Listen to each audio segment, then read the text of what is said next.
Hey, welcome back to my channel. I'm Harry and I'm a drum educator based in the UK. In today's video, I'll walk you through a 4-step rudiment to fill conversion process. The rudiment of the day are drags.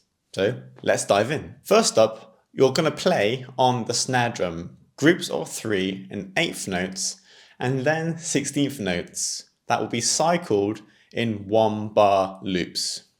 You won't do this back to back, you do 1/8 notes and 16th notes on separate occasions.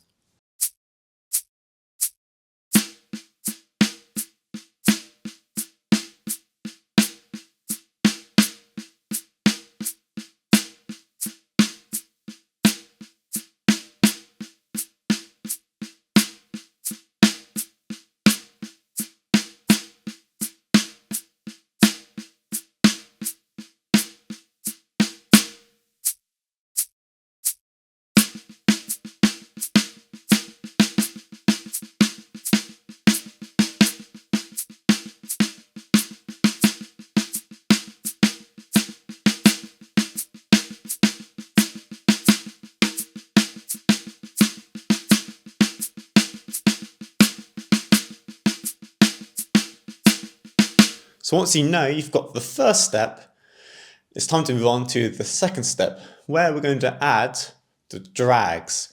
The drag is going to be in the right foot and the left foot for the double kick. Assuming that you may struggle with this to begin with, I would first of all start off with 1/8 notes, again without there being a specific time frame. I would first of all ensure that you leave enough space between the double kick and the accent. You want to really make sure that each kick and each snare drum has its own place within the sonic soundscape. You don't want to be having 2 kicks falling over the snare drum. So here's the 1/8 note version on the drums now, and then I'll transition into the 16th notes.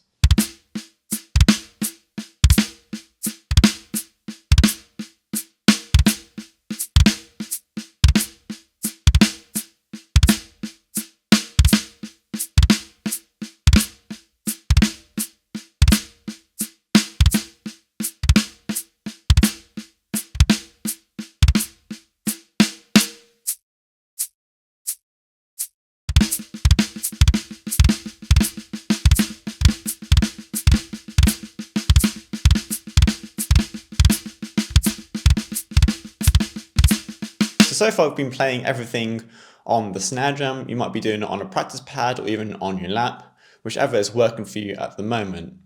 But the third step that you'd have to take afterwards, in my opinion, is a transition exercise that helps us move from that snare drum and be able to play the actual drum kit. So this transition exercise, we're literally just going to be counting the first part of the group of 3. So we won't be playing the 2 and 3. We'll be counting it instead. So example, we'd be going 1, 2, 3, 1, 2, 3, 1, 2, 3, 1, 2, 3. The 1 is going to be, of course, the drag, followed by the snare and china cymbal at the same time. You'll see what I mean when I play it for you.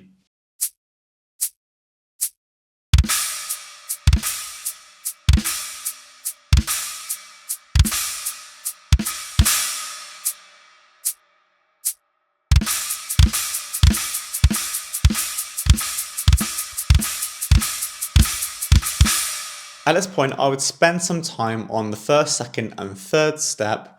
Again, really putting in the reps and making sure that everything feels good.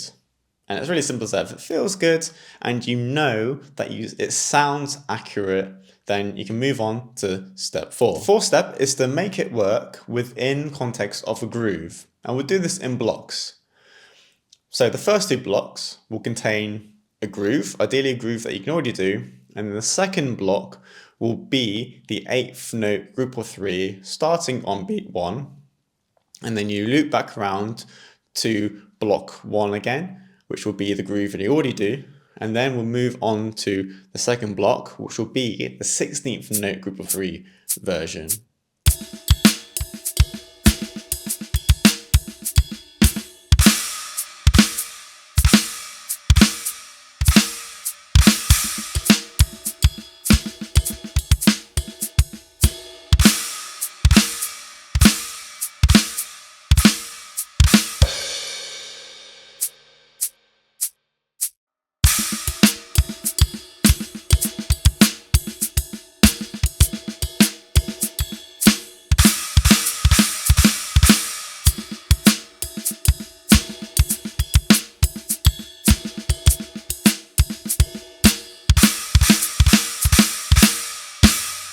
But that obviously sounds a little bit blocky.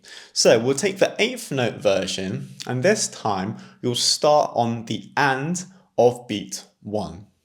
And then the 16th note version, you'll start on the final 16th note of beat 4, which is known as the A. Let's see what these saucier versions sound like in demonstration.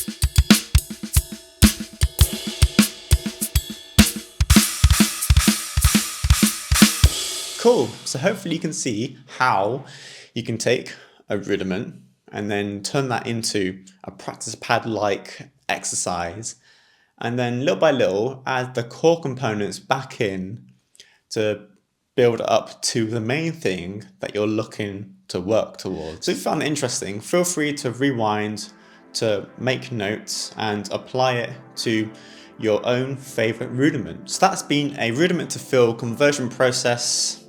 And with all that being said, keep drumming.